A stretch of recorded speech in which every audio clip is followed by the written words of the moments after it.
Esta biografía vuelve al canal en una versión actualizada y mejorada, incorporando nueva información, correcciones y detalles que no estaban disponibles cuando se publicó originalmente. Cuando pensamos en la historia de Ana Bolena, solemos concentrarnos en la joven que cautivó a Enrique VIII. Provocó una crisis religiosa que transformó Inglaterra y terminó perdiendo la vida en el cadalso. También recordamos a Tomás Bolena, el ambicioso cortesano que vio cómo su familia ascendía hasta las más altas esferas del poder. Sin embargo, pocas veces nos detenemos a pensar en la mujer que se encontraba en el centro de aquella familia. Elizabeth Howard fue hija de una de las casas nobiliarias más poderosas del reino, esposa de uno de los diplomáticos más importantes de la corte Tudor, madre de una reina de Inglaterra y abuela de Isabel I. Vivió algunos de los acontecimientos más trascendentales del siglo XVI y, sin embargo, apenas dejó huellas en los registros históricos. No se conservan cartas personales que nos permitan escuchar su voz. No conocemos discursos pronunciados por ella. Ni siquiera sabemos con certeza cómo reaccionó cuando 2 de sus hijos fueron ejecutados por orden del rey. Paradójicamente, esa ausencia es precisamente lo que hace tan fascinante su historia. Porque al seguir la vida de Elizabeth Howard, no solo descubrimos a una mujer casi olvidada, sino también la realidad de muchas nobles Tudor, cuya influencia fue considerable, aunque rara vez quedó reflejada en los documentos oficiales.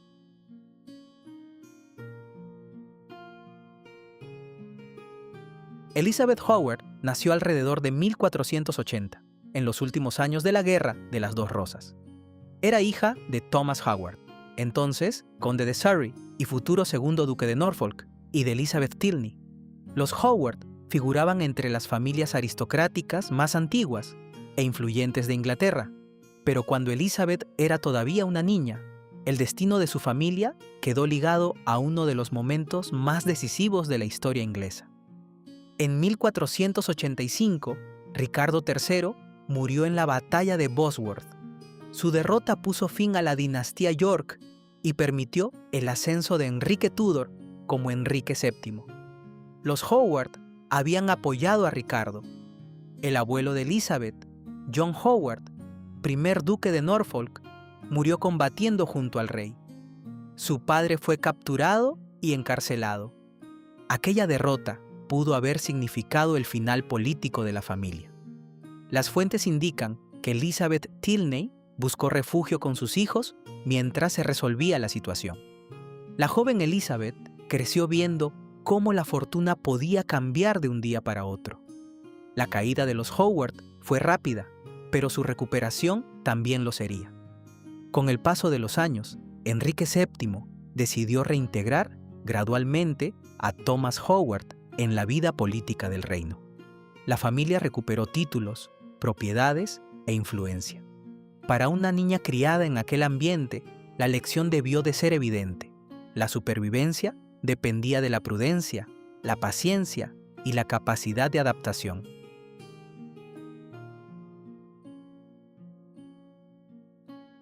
La madre de Elizabeth Howard fue una figura notable por derecho propio. Elizabeth Tilney había servido a la reina de Eduardo IV, Elizabeth Woodville, y conocía perfectamente la compleja realidad de la vida cortesana.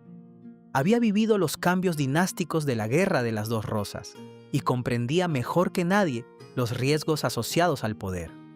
Aunque las fuentes no describen directamente la relación entre madre e hija, resulta difícil imaginar que Elizabeth Howard no recibiera una profunda influencia de aquella mujer. En una época en la que la educación femenina dependía principalmente del entorno familiar, fue probablemente su madre quien le enseñó las habilidades que necesitaría para desenvolverse en la corte, administrar una casa noble y criar a la siguiente generación de aristócratas. La muerte de Elizabeth Tilney en 1497 representó un duro golpe para la familia. Poco después, Thomas Howard volvió a casarse con Agnes Tilney, prima mucho más joven de su primera esposa. El nuevo matrimonio alteró las dinámicas familiares y probablemente contribuyó a acelerar el siguiente gran paso en la vida de Elizabeth Howard.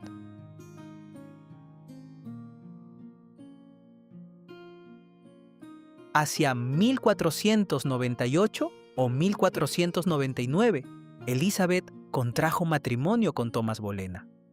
La unión combinaba el prestigio ancestral de los Howard con la creciente fortuna de los Bolena.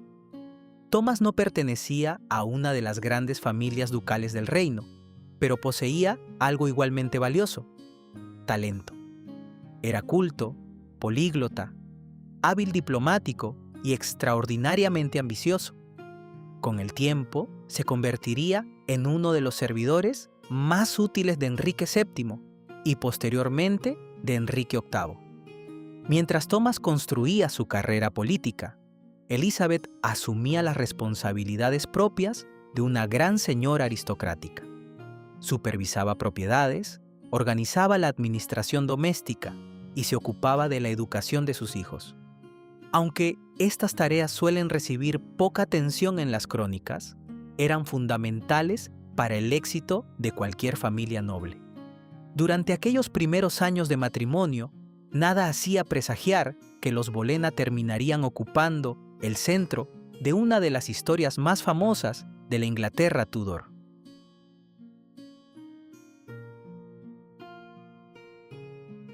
La maternidad ocupó una parte fundamental de la vida de Elizabeth. Se sabe que tuvo numerosos embarazos, o al menos Thomas Bolena afirmaría posteriormente que su esposa había pasado por muchos de ellos, aunque no todos los hijos sobrevivieron. La hija mayor parece haber sido María Bolena, nacida probablemente hacia 1499 o 1500. Más tarde llegaría Ana, cuya fecha exacta de nacimiento sigue siendo objeto de debate. Durante mucho tiempo se aceptó 1507 como fecha probable, pero muchos historiadores modernos consideran más plausible una fecha situada entre 1501 y 1503. George Bolena nació probablemente entre 1503 y 1504. También existen referencias a otros hijos que murieron siendo niños, posiblemente llamados Thomas y Henry. La documentación sobre ellos es escasa, pero refleja una realidad común en la época: la elevada mortalidad infantil. Elizabeth dedicó gran parte de sus esfuerzos a la educación de sus hijos. En el caso de las niñas, esto significaba mucho más que enseñar costura o protocolo. Las hijas de familias aristocráticas debían aprender idiomas, música, danza, lectura, escritura, administración doméstica y comportamiento cortesano. Ana recibiría una formación especialmente destacada. Más tarde, completaría su educación en los Países Bajos y en Francia, pero las bases de aquella preparación se habían construido en el hogar familiar bajo la supervisión de su madre.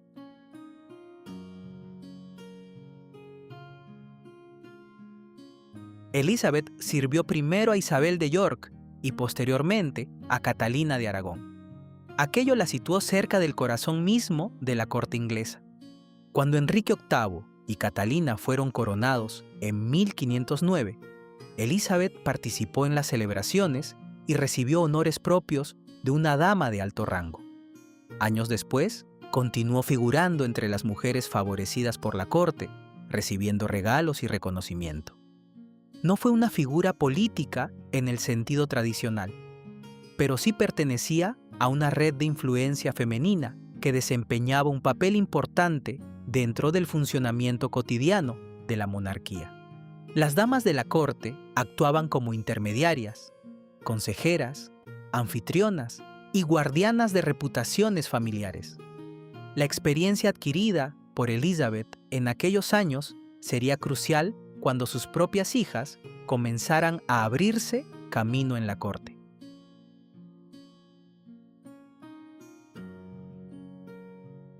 La primera de las hermanas en atraer la atención del rey fue María Bolena.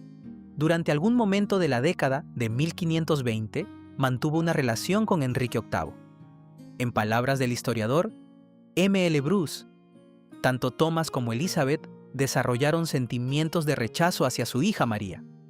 Con el paso del tiempo, las relaciones sentimentales de esta última no hicieron sino tensar aún más este vínculo. Hacia 1520, los Bolena lograron concertar el matrimonio de María con William Carey, un hombre respetado y popular en la corte. Fue algún tiempo después de la boda, cuando ella se convirtió en amante real. Se desconocen las fechas exactas del inicio y fin del romance, aunque ella nunca ostentó el título de amante oficial, ya que dicho cargo no existía en Inglaterra. Durante mucho tiempo se ha rumoreado que uno o ambos hijos de María Bolena fueron engendrados por Enrique y no por Carey. Algunos historiadores, como Alison Weir, cuestionan actualmente si Henry Carey fue hijo del rey. Pocas amantes de Enrique recibieron honores públicos. La excepción fue Elizabeth Blount, quien fue mencionada en el Parlamento y cuyo hijo, Henry Fitzroy, fue nombrado duque de Richmond, y Somerset en una elaborada ceremonia pública celebrada en 1525. La relación de Enrique con María fue tan discreta que al cabo de 10 años, algunos observadores se preguntaban si realmente había llegado a existir. Sería Ana quien cambiaría para siempre el destino de los Bolena. Tras varios años en las cortes de Margarita de Austria y de Francia, Ana regresó a Inglaterra convertida en una mujer sofisticada, culta y diferente a muchas de sus contemporáneas. Enrique VIII quedó cautivado. Durante aquellos años, Elizabeth desempeñó un papel importante en la vida de su hija. Las fuentes sugieren que actuó como acompañante y protectora de Ana, mientras ésta intentaba evitar una relación íntima con el rey fuera del matrimonio. También la acompañó a York Place tras la caída del cardenal Thomas Wolsey, uno de los principales adversarios políticos de la familia Bolena. Aquellos acontecimientos permitieron a Ana contemplar de cerca el funcionamiento del poder y participar por primera vez en las intrigas que dominaban la corte Tudor. Lo que comenzó como un interés romántico terminó desencadenando una crisis sin precedentes. Ana se negó a convertirse simplemente en otra amante real. El rey, decidido a casarse con ella, inició el largo proceso que acabaría provocando la ruptura con Roma y transformando para siempre la historia de Inglaterra. A medida que la posición de Ana se fortalecía, también lo hacía la de toda su familia. Los Bolena alcanzaron niveles de influencia extraordinarios. Tomás Bolena se convirtió en uno de los cortesanos más importantes del reino.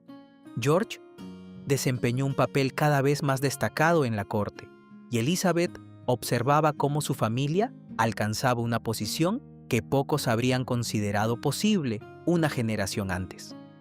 Fue precisamente durante estos años de ascenso cuando comenzaron a circular rumores destinados a desacreditar a los Bolena. Entre ellos se encontraba la afirmación de que Elizabeth Howard había sido anteriormente amante de Enrique, e incluso la sugerencia de que Ana podía ser hija del propio rey. Sin embargo, no existe evidencia que respalde tales acusaciones. El propio Enrique negó cualquier relación con Elizabeth Howard, y el asunto nunca apareció entre los argumentos utilizados para justificar su matrimonio con Ana. La mayoría de los historiadores considera que estos rumores surgieron por la confusión con Elizabeth Blount, la amante más conocida de Enrique VIII, o como consecuencia de la creciente hostilidad hacia la familia Bolena a partir de 1527.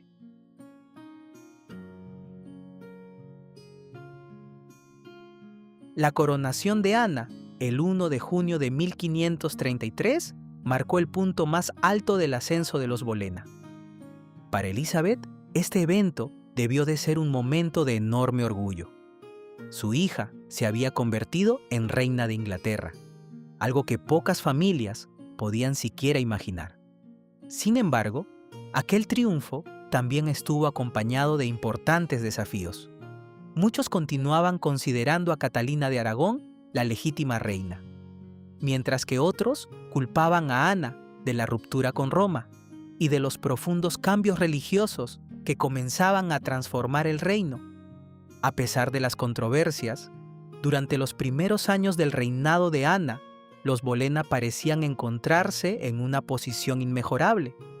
La familia gozaba de una influencia sin precedentes. Ana y George ocupaban lugares destacados en la corte, y el nacimiento de la princesa Isabel en septiembre de 1533 parecía anunciar un futuro prometedor para la nueva dinastía. Elizabeth permaneció vinculada al entorno de su hija durante todo el tiempo que ésta fue reina consorte. La tradición sostiene que la princesa Isabel recibió su nombre en honor a su abuela materna. Sin embargo, la mayoría de los historiadores considera más probable que fuera nombrada principalmente en recuerdo de Isabel de York, madre de Enrique VIII, aunque no puede descartarse que el nombre pretendiera honrar a ambas abuelas. Pero no todos los acontecimientos familiares fueron motivo de celebración. En 1535, María Bolena provocó un profundo conflicto al casarse por amor con William Stafford, un hombre de rango inferior. La decisión fue recibida con desaprobación por gran parte de la familia. Elizabeth apoyó la posición adoptada por los Bolena, y María quedó apartada de su círculo más cercano. La ruptura resultó especialmente dolorosa, porque, según parece, Ana había sido durante años la principal aliada y confidente de su hermana dentro de la familia. Sin embargo, mientras los Bolena parecían encontrarse en la cima de su poder, comenzaban a surgir tensiones que muy pronto tendrían consecuencias devastadoras.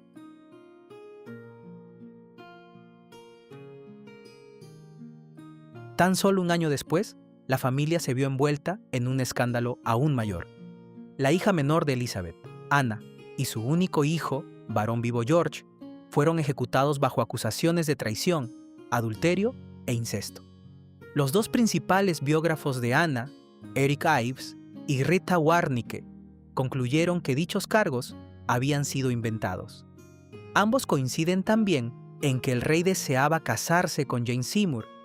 Más allá de este hecho evidente, la secuencia de los acontecimientos no está clara y los historiadores discrepan sobre si el motivo principal de la caída de Ana fue el odio que le profesaba su marido o sus propias ambiciones políticas. A pesar de lo que sugieren varias novelas recientes, los historiadores académicos coinciden en que Ana era inocente y fiel a su esposo. No obstante, los jueces acataron las órdenes del rey y condenaron a muerte a Ana, a George Bolena y a otras 4 personas. El marido de Elizabeth, Thomas Bolena, y su hermano, Thomas Howard, tercer duque de Norfolk, no prestaron ayuda alguna a los condenados. Los hombres acusados fueron decapitados con un hacha el 17 de mayo de 1536 y Ana fue ejecutada por un espadachín francés 2 días más tarde. Para Elizabeth, la tragedia debió haber sido devastadora. En menos de 48 horas, perdió a un hijo y a una hija.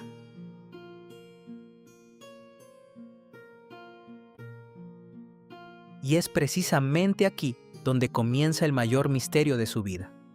No poseemos cartas escritas por Elizabeth durante la caída de Ana. No existen registros de visitas a la torre. Tampoco conocemos peticiones de clemencia dirigidas al rey. La ausencia de documentación ha desconcertado durante siglos a los historiadores. ¿Estaba enferma? ¿Se encontraba lejos de Londres? ¿Intentó intervenir sin dejar rastro documental? ¿O comprendió, como tantos otros, que enfrentarse a su yerno era inútil? Una de las referencias más conmovedoras aparece en relatos posteriores sobre los últimos días de Ana. Se atribuye a la reina la frase: «Oh, mi pobre madre, morirás de dolor».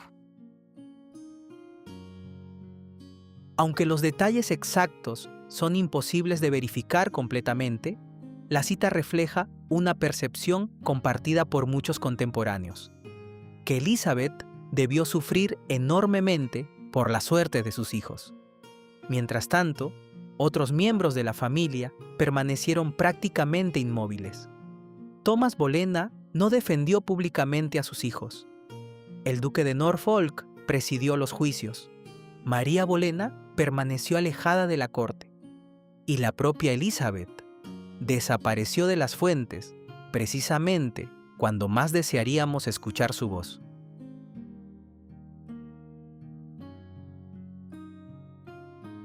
Tras las ejecuciones, Elizabeth nunca volvió a ocupar un lugar destacado en la vida pública.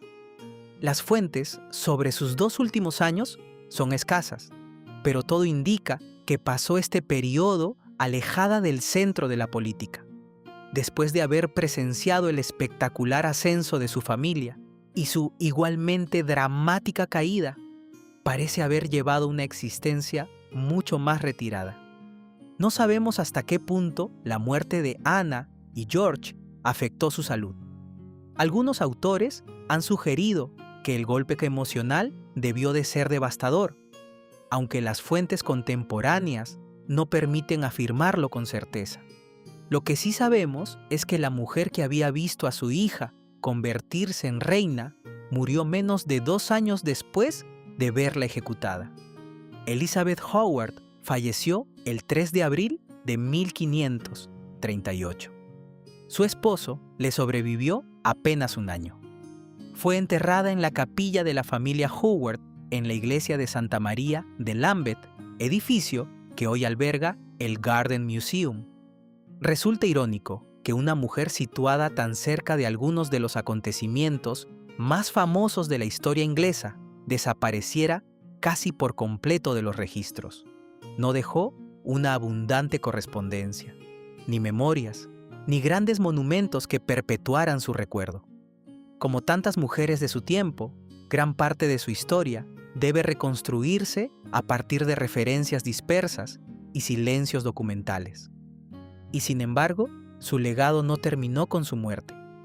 20 años después, su nieta Isabel I subiría al trono de Inglaterra.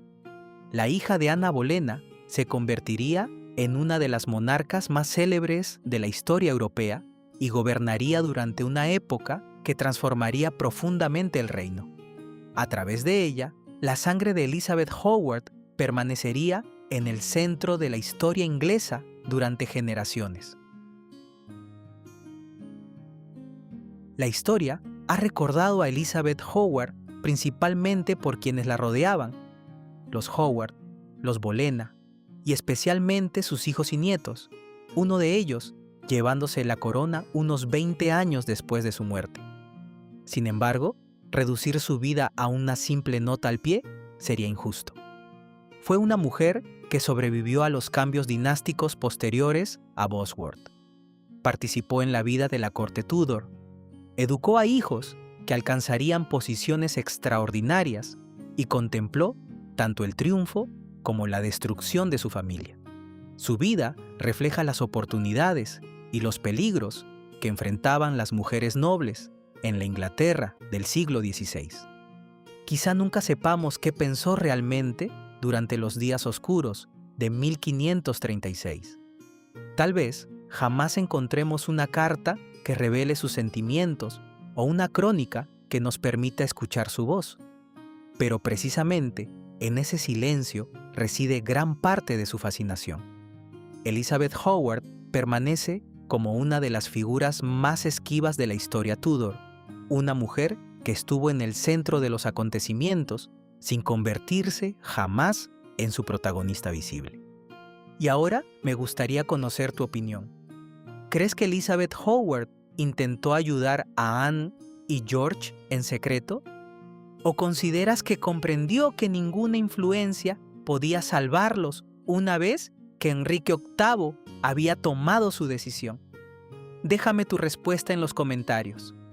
Si te ha gustado este video, no olvides darle a me gusta, suscribirte al canal y activar las notificaciones para no perderte los próximos episodios.